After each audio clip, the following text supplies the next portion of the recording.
Verse 2 says, like a flitting sparrow, like a flying swallow, so a curse without cause shall not alight.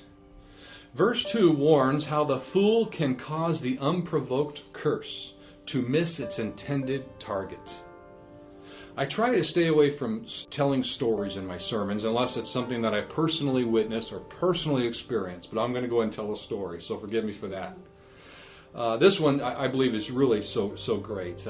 Back in the 1990s, during the Desert Storm War, there was a war going on, obviously we know.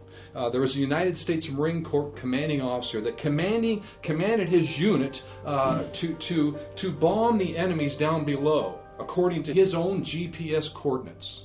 The commanding officer had these GPS coordinates, and he commanded them bomb those according to this longitude and this latitude. Well, one of the subordinates, by the name of Private First Class Greg Monk, respectfully disagreed with his officer. You don't never disagree with a commanding officer. If you do, you'll be court-martialed for insubordination. You can be demoted and removed, even incarcerated or removed with a dishonorable discharge. But Private First Class Greg Monk respectfully argued with his commanding officer, telling the officer, his superior, that he was wrong and that he had the right coordinates to bomb the enemy below. After a standoff between the two, the officer swallowed his pride and told the bombers to use the GPS coordinates of the now insubordinate Private First Class Monks. After the bombs were rerouted and released, after all the devastation and the destruction and the explosion below, it was later learned that had the commanding officer used his coordinates, they would have killed a large company of U.S. Marines below. And thankfully, Private First Class Greg Monk, he was not fired, he was not court-martialed, he was not demoted. He was combat promoted to Corporal E4.